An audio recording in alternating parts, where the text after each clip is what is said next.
محترم بھائیوں، حکمران کیسا ہونا چاہیے؟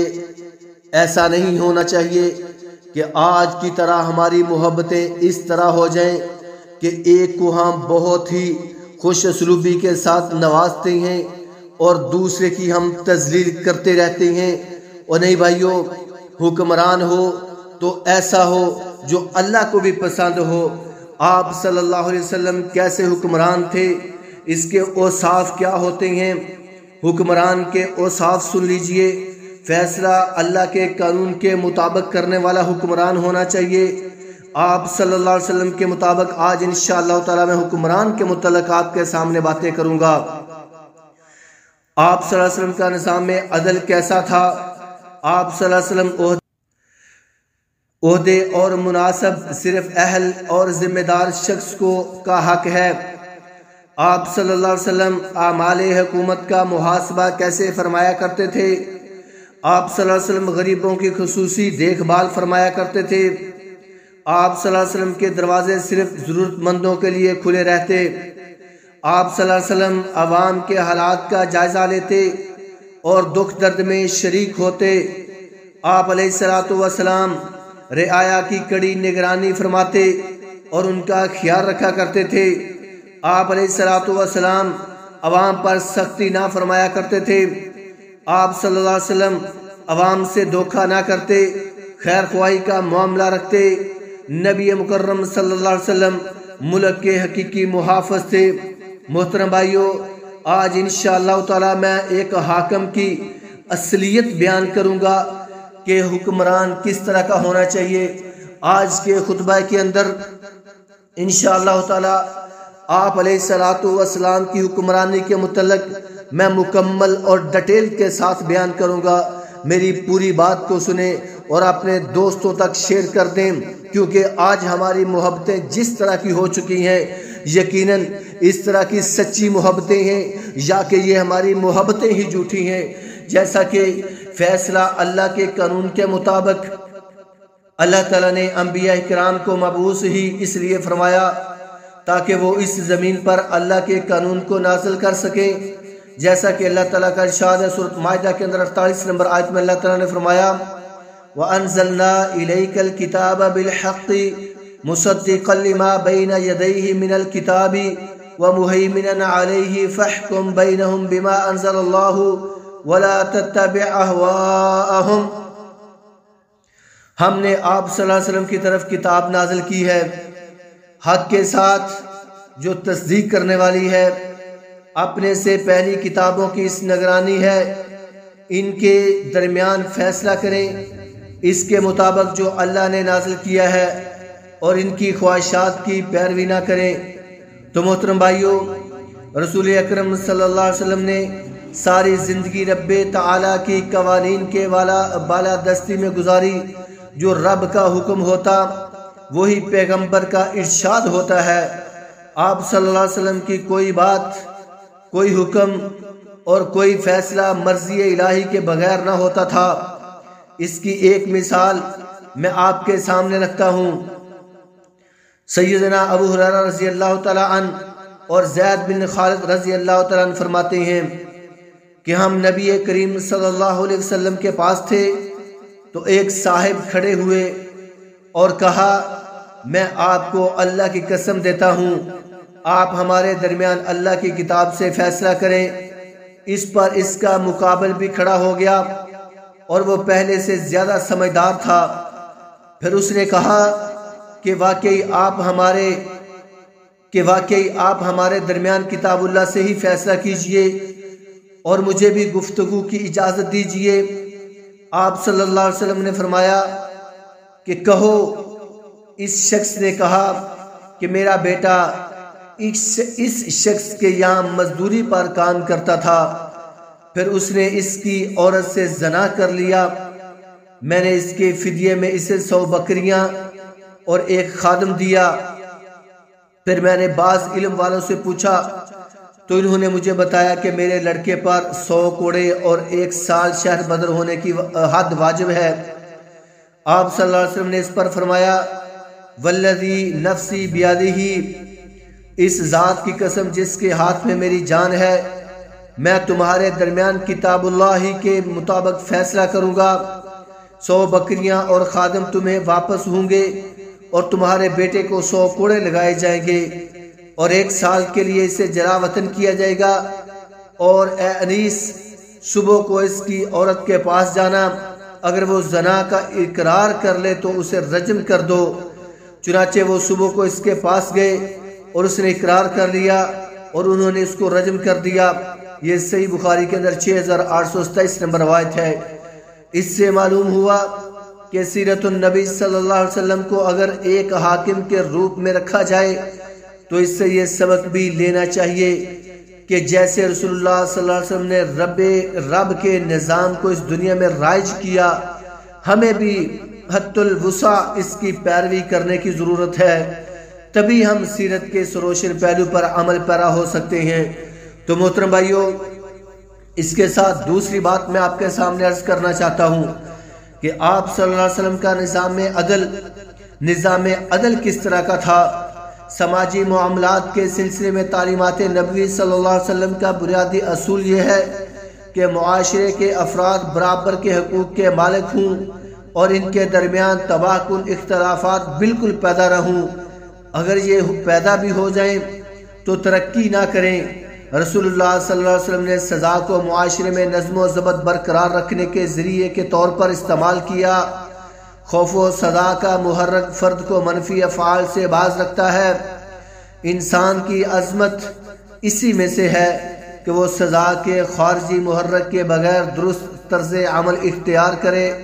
قریش کے قبیلہ بنو مخزوم کی ایک خاتون فاطمہ بنت اسود سے چوری کا جرم سرزد ہو گیا۔ اسامہ بن زید رضی اللہ تعالیٰ عنہ کو معافی کی سزا کی سفارش کے لیے بھیجا گیا تو آپ صلی اللہ علیہ وسلم کا چہرہ انور متغیر ہو گیا، غصے میں آ گئے اور فرمایا، تم اللہ کی مقرر کردہ حد کو معاف کرنے کی سفارش کرتے ہو؟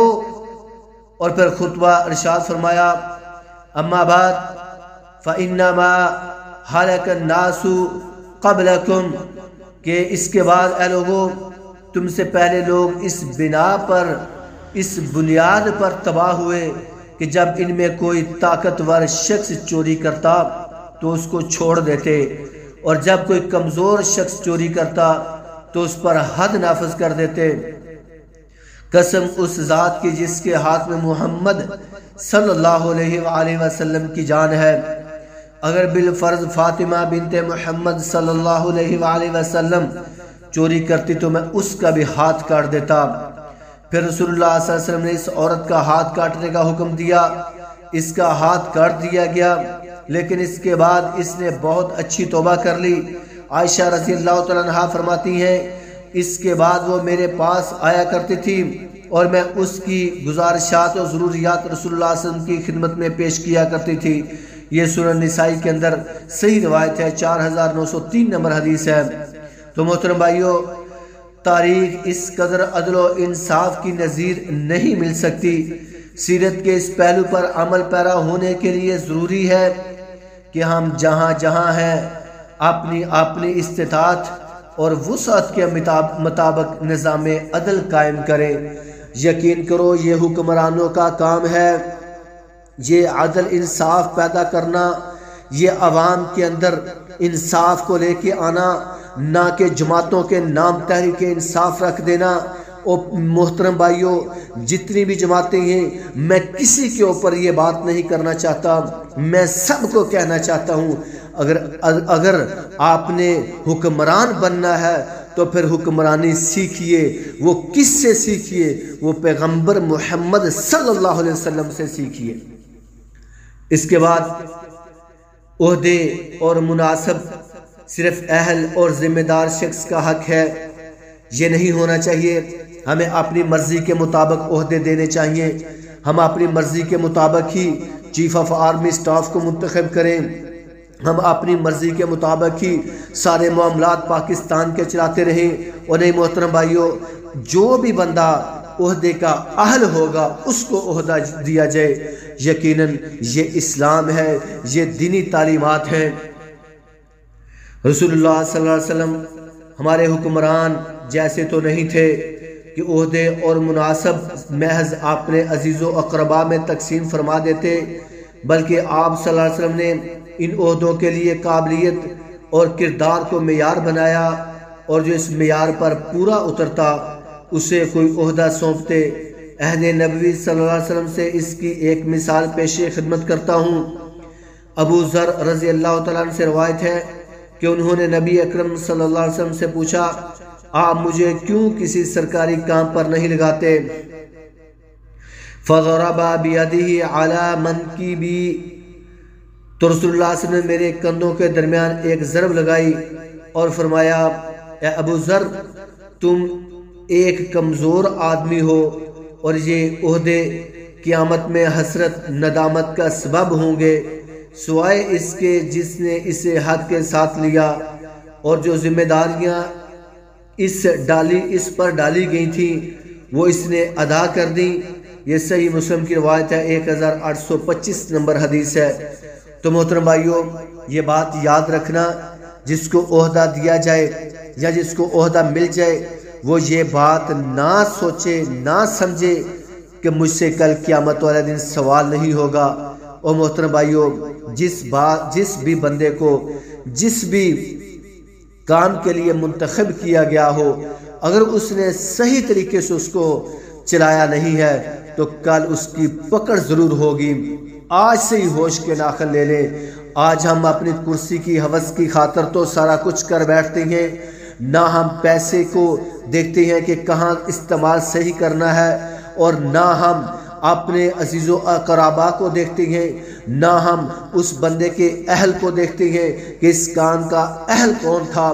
ہمیں صحیح معنوں میں عمل کرنا چاہیے۔ اس کے بعد آپ صلی اللہ علیہ وسلم اعمال حکومت کا محاسبہ فرمایا کرتے تھے۔ ابو حمید سعدی رضی اللہ تعالیٰ عنہ کے قبیلہ آزد کے ایک صحابی ابن عتب کو زکوٰۃ جمع کرنے کے لیے عامل بنایا، پھر جب وہ واپس آئے تو کہا ہے، یعنی بیت المال کا، اور یہ مجھے ہدیہ میں ملا ہے۔ اس پر نبی صلی اللہ علیہ وسلم نے فرمایا کہ وہ اپنے والد یا اپنی والدہ کے گھر میں کیوں نہ بیٹھا رہا، دیکھتا وہاں بھی انہیں ہدیہ ملتا ہے یا نہیں۔ اس ذات کی قسم جس کے ہاتھ میں میری جان ہے، اس مال زکوٰۃ میں سے اگر کوئی شخص کچھ بھی ناجائز لے لے گا تو قیامت کے دن اسے وہ اپنی گردن پر اٹھائے ہوئے آئے گا۔ اگر اسے اونٹ ہے تو وہ اپنی آواز نکالتا ہوا آئے گا، گائے ہے تو وہ اپنی، اور اگر بکری ہے تو وہ اپنی آواز نکالتی ہوگی۔ پھر آپ نے اپنے ہاتھ اٹھائے یہاں تک کہ ہم نے آپ کی بغل مبارک کی سفیدی بھی دیکھ لی، اور فرمایا، اے اللہ، کیا میں نے تیرا حکم پہنچا دیا؟ اے اللہ، کیا میں نے تیرا حکم پہنچا دیا؟ 3 مرتبہ آپ صلی اللہ علیہ وسلم نے یہ ارشاد فرمایا۔ یہ صحیح بخاری کے اندر 2597 نمبر حدیث ہے۔ تو محترم بھائیو، یہ بات یاد رکھ لینا کہ جس کو بھی کوئی عہدہ دیا گیا ہو، جس کو بھی کوئی حکومت کا دیا گیا ہو، تو حکمران کو چاہیے کہ اس کا محاسبہ کر کے رکھے۔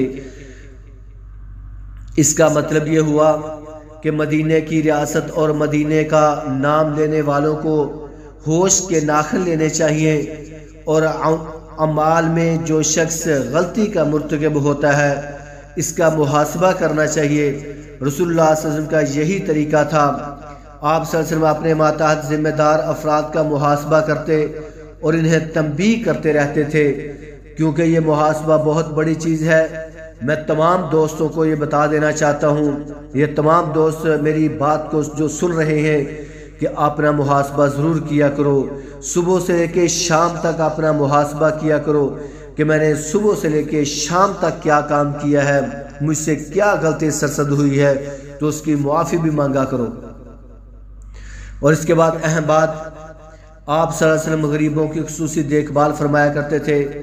رسول اللہ صلی اللہ علیہ وسلم دنیا کے واحد حکمران تھے جو مالی اعتبار سے زیادہ مستحکم نہ تھے۔ آپ صلی اللہ علیہ وسلم مالی اعتبار سے غریب تھے، غریبی کو پسند فرماتے، غریبوں سے زیادہ محبت کرتے۔ یہی وجہ ہے کہ حکمران بننے کے بعد بھی آپ صلی اللہ علیہ وسلم غریبوں کا بطور خاص خیال رکھتے تھے۔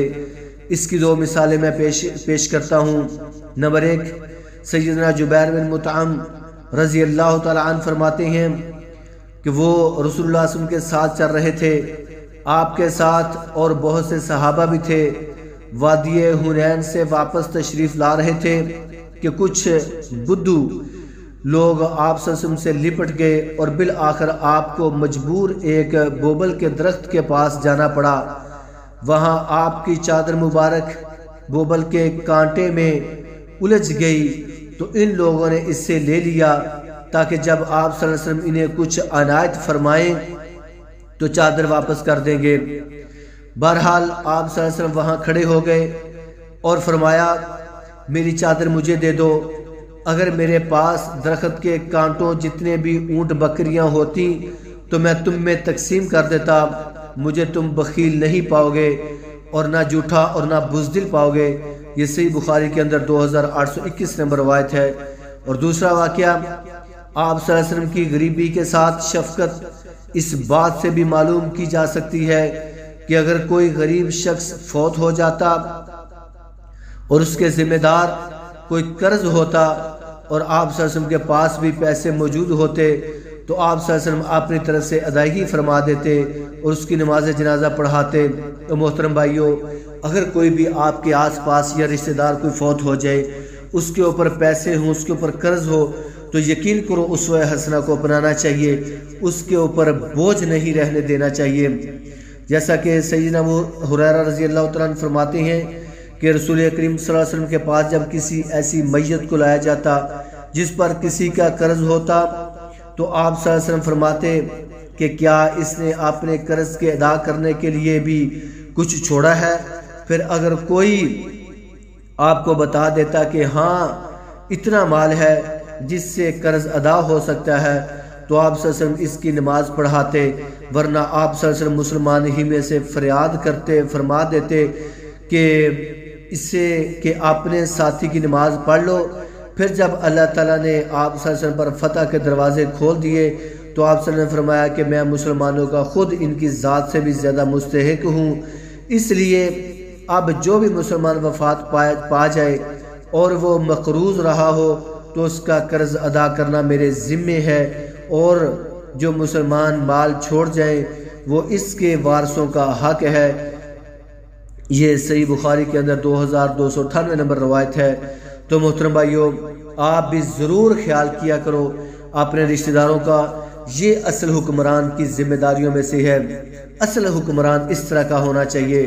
وہ حکمرانوں ہوش کے ناخن لے لو، سیرت کو ضرور پڑھیں، آپ بھی اس طرح کے بن جاؤ۔ سیرت کے اس پہلو کو مد نظر رکھتے ہوئے ہمارے حکمرانوں کو بھی چاہیے کہ ملک میں موجود غریب لوگوں کو خصوصی اپنا ہدف بنائیں، ان کی ضروریات کا خیال رکھیں، ان کے دکھ درد کے ساتھی بنیں۔ بس ایک دو بات کر کے میں اپنی بات کو ختم کرتا ہوں۔ آپ صلی اللہ علیہ وسلم کے دروازے ضرورت مندوں کے لیے کھلے رہتے تھے۔ سیرت النبی صلی اللہ علیہ وسلم کی روشنی میں ایک سبق ہمارے لیے بھی یہ ہے کہ حاکم کو چاہیے کہ عوام اور حکمران کے درمیان رکاوٹیں اور پردے حائل نہ ہوں، بلکہ حکمران کے دروازے ہر وقت عوام کے لیے کھلے رہیں، جیسا کہ رسول اللہ صلی اللہ علیہ وسلم کا طرز عمل تھا۔ چنانچہ عمر بن مرہ رضی اللہ تعالیٰ نے معاویہ رضی اللہ تعالیٰ سے کہا کہ میں نے رسول اللہ صلی اللہ علیہ وسلم سے سنا ہے جو بھی امام حکمران ضرورت مندوں اور غریبوں کے لیے بند رکھتا ہے اللہ اس کے لیے آسمان کے دروازے بند کر دیتا ہے۔ او بھائیو، اسی وجہ سے معاویہ رضی اللہ تعالیٰ نے لوگوں کی ضروریات اور حاجات کے لیے آدمی مقرر کر دیا تھا۔ یہ سنن ترمذی کے اندر روایت ہے۔ اس لیے نبی صلی اللہ علیہ وسلم کے ہاں کوئی دربان نہیں ہوتا تھا، جیسا کہ موجودہ دور کے حکمرانوں کے درباروں میں ہوتے ہیں۔ انس بن مالک رضی اللہ تعالیٰ عنہ فرماتے ہیں نبی مکرم صلی اللہ علیہ وسلم ایک عورت کے پاس سے گزرے جو ایک قبر پر بیٹھی رو رہی تھی۔ آپ صلی اللہ علیہ وسلم نے فرمایا اللہ سے ڈر، صبر کرو۔ اس نے کہا آپ پر وہ مصیبت نہیں آئی جو مجھ پر آئی ہے، اس لیے کہہ رہے ہیں کہ اس عورت نے آپ کو پہنچانا نہیں تھا۔ کسی نے اس سے کہا کہ یہ اللہ کے رسول صلی اللہ علیہ وسلم ہے، وہ آپ کے دروازے پر آئی تو وہاں کوئی دربان چوکیدار نہیں پایا، اس نے کہا میں نے آپ صلی اللہ علیہ وسلم کو پہچانا نہیں تھا۔ آپ صلی اللہ علیہ وسلم نے فرمایا صبر وہ ہے جو صدمے کے وقت کیا جائے، جب صدمہ پہنچتا ہے اس وقت جو صبر کیا جاتا ہے وہ اصل صبر ہوتا ہے۔ تو اس عورت نے کہا تھا میں اب صبر کرتی ہوں۔ تو بھائیو اس صبر کا کوئی فائدہ نہیں ہوتا۔ یہ صحیح بخاری کے اندر 1283 نمبر حدیث ہے۔ بس میں ایک دو بات کر کے اپنی بات کو ختم کرتا ہوں۔ آپ صلی اللہ علیہ وسلم عوام کے حالات کا جائزہ لیتے اور دکھ درد میں شریک ہوتے۔ نبی مکرم صلی اللہ علیہ وسلم بحیثیت امام المسلمین عوام کے حالات کا جائزہ لیتے تھے۔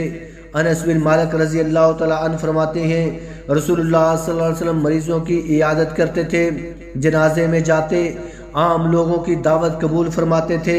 اللہ کرے یہ واقعات اور سیرت کے پہلو ہمارے حکمرانوں کو بھی سمجھ آ جائیں، جو عوام کے بارے میں خواب غفلت میں ڈوبے ہوئے ہیں۔ محترم بھائیو یہ سورۃ ابن ماجہ کے الفاظ ہیں۔ آپ صلی اللہ علیہ وسلم رعایا کی کڑی نگرانی فرماتے اور ان کا خیال رکھا کرتے تھے۔ اللہ تعالیٰ نے اپنے نبی سلیمان علیہ السلام سے ذکر کرتے ہوئے فرمایا، یہ سورۃ نمل کے اندر 20 نمبر آیت ہے کہ انہوں نے پرندوں کا جائزہ لیا تو انہوں نے کہا کہ کیا ہو گیا، مجھے ہدہد نظر نہیں آ رہا، وہ غائب ہے۔ اس آیت سے ثابت ہوتا ہے کہ امیر کو اپنی عوام کی حالت سے باخبر رہنا چاہیے۔ جب سلیمان علیہ السلام کی نظروں سے ہدہد کا مسئلہ اوجل نہیں تھا تو بڑے معاملات کیسے اوجل ہو سکتے تھے؟ عمر رضی اللہ تعالیٰ عنہ فرماتے ہیں کہ اگر ایک فرات کے کنارے کوئی بھیڑیا کسی ہرن کے پیچھے بچے کو پکڑ لے تو عمر سے اس کا سوال ہوگا ایسے حکمرانوں کے بارے میں کیا کہا جائے گا جن کے ہاتھوں ملک برباد ہو گئے مگر ان سے کوئی پوچھنے والا کوئی نہیں ہے۔ یہ محترم بھائیو تفسیر قرطبی کے الفاظ ہیں۔ یہی وجہ ہے کہ نبی اکرم صلی اللہ علیہ وسلم فرماتے ہیں کہ تم میں سے ہر شخص ذمہ دار ہے اور اپنی ذمہ داری کے لیے جواب دہ ہے۔ امام اپنی عوام کے لیے جواب دہ ہے۔ او بھائیو آپ سے ضرور سوال کیا جائے گا۔ یہ صحیح بخاری کے اندر 893 نمبر حدیث ہے۔ آپ صلی اللہ علیہ وسلم عوام پر سختی نہ کیا کرتے تھے۔ نبی کریم صلی اللہ علیہ وسلم بحیثیت حکمران کبھی کسی پر سختی نہ فرماتے، نہ کوئی رویہ اختیار کرتے تو عوام کو پریشان ہو، اور نہ ایسا کوئی قانون وضع فرماتے جو عوام کے لیے پریشانی کا سبب بنتا ہو۔ چنانچہ سیدنا عائشہ رضی اللہ تعالیٰ عنہ سے مروی ہے کہ نبی مکرم صلی اللہ علیہ وسلم دعا فرمایا کرتے تھے، اے اللہ جو شخص میری امت میں سے کسی معاملے کا نگہبان بنے اور وہ امت پر سختی کرے تو بھی اس پر سختی کر، اور جو حکمران نرمی کرے اے اللہ تو بھی اس پر نرمی فرما۔ یہ صحیح مسلم کے اندر 1828 نمبر روایت ہے۔ محترم بھائیو آپ صلی اللہ علیہ وسلم عوام سے دھوکہ نہ کرتے، خیر خواہی کا معاملہ رکھتے۔ حسن رحمہ اللہ فرماتے ہیں کہ ہم عبید اللہ بن زیاد معقل بن یسار رضی اللہ تعالیٰ عنہ کے پاس گئے۔ وہ اس وقت تکلیف و بیماری میں مبتلا تھے۔ انہوں نے کہا میں تمہیں ایک حدیث سنانا چاہتا ہوں جو میں نے پہلے تمہیں نہیں سنائی۔ رسول اللہ صلی اللہ علیہ وسلم نے فرمایا، اللہ جب کسی کو لوگوں پر حکمران بنا دیتا ہے اور وہ لوگوں کے ساتھ دھوکہ کر رہا ہو تو مرنے کے بعد اللہ اس پر جنت حرام کر دیتے ہیں۔ جو شخص بھی مسلمانوں کا امیر بنتا ہے تو وہ عوام کو دھوکہ دیتے ہوئے مر جاتا ہے مگر اللہ اس پر جنت کو حرام کر دیتا ہے۔ یہ صحیح بخاری کے اندر 7151 نمبر روایت ہے۔ اللہ ہی ہمارے حکمرانوں کو ہدایت دے۔ یہ اقتدار میں آنے سے پہلے عوام کو سبز باغ دکھاتے ہیں، ہزاروں جھوٹے وعدے کرتے ہیں، طرح طرح سے عوام کو دھوکہ دے کر اقتدار سنبھالتے ہیں اور دھوکہ دہی اور اظہار ثانی کا معاملہ کبھی ختم نہیں ہونے دیتے۔ جبکہ رسول اللہ صلی اللہ علیہ وسلم کا انداز سیاست بہت ہی خوبصورت تھا۔ آپ صلی اللہ علیہ وسلم عوام سے سچ بولتے، جھوٹے وعدے نہ فرمایا کرتے تھے۔ بس آخری بات، نبی کریم صلی اللہ علیہ وسلم ملک کے حقیقی محافظ تھے۔ سیرت النبی صلی اللہ علیہ وسلم کا ایک پہلو یہ بھی ہے کہ حاکم وقت اپنے ملک کا محافظ ہوتا ہے، وہ عوام کی حفاظت کرنے کے ساتھ ملک کا محافظ بھی ہوتا ہے۔ رسول اللہ صلی اللہ علیہ وسلم عوام کی حفاظت کے ساتھ اپنے ملک کی بھی حفاظت فرمایا کرتے تھے، جس کی ایک شاندار مثال پیش خدمت کرتا ہوں۔ سیدنا انس رضی اللہ تعالیٰ عنہ فرماتے ہیں کہ نبی مکرم صلی اللہ علیہ وسلم سب سے زیادہ خوبصورت اور سب سے زیادہ بہادر تھے۔ ایک رات مدینہ پر ایک آواز سن کر بڑا خوف چھا گیا تھا، سب لوگ اس آواز کی طرف بڑھے، لیکن نبی صلی اللہ علیہ وسلم سب سے آگے تھے اور آپ صلی اللہ علیہ وسلم نے ہی واقعہ کی تحقیق کی۔ آپ صلی اللہ علیہ وسلم ابو طلحہ رضی اللہ تعالیٰ عنہ کے ایک گھوڑے پر سوار تھے جس کی پشت ننگی تھی، آپ صلی اللہ علیہ وسلم کی گردن سے تلوار لٹک رہی تھی اور آپ صلی اللہ علیہ وسلم فرما رہے تھے کہ ڈرو مت۔ یہ صحیح بخاری کے اندر 2908 نمبر حدیث ہے۔ تو میں اپنے حکمرانوں کو بتا دینا چاہتا ہوں کہ آپ بھی ایسے حکمران بن جائیں کہ جو اسوہ حسنہ پہ عمل کرنے والے ہوں۔ میں نے جتنی باتیں کی ہیں یقیناً بہت ہی زبردست حکمرانوں کے لیے اور عوام الناس کے لیے بھی کہ وہ ایسے حکمران کا انتخاب کریں کہ جو نبی صلی اللہ علیہ وسلم کی پسندیدہ حکمران تھے، نبی صلی اللہ علیہ وسلم جس کو پسند فرمایا کرتے تھے، جو حکمرانی کا اہل ہوتا ہے ہمیں اس کو پسند کرنا چاہیے۔ محترم بھائیو، اللہ سے دعا کرتے ہیں، اے اللہ جو میں نے سنایا اور آپ لوگوں نے سنا، اللہ ہم سب کو اس پہ عمل کرنے والا بنا دے۔ اور محترم بھائیو، اس میری ویڈیو کو ضرور شیئر کریں۔ اللہ تعالیٰ آپ سب کو ہمت اور توفیق دے۔ اقول قولی ھذا استغفر اللہ لی ولکم۔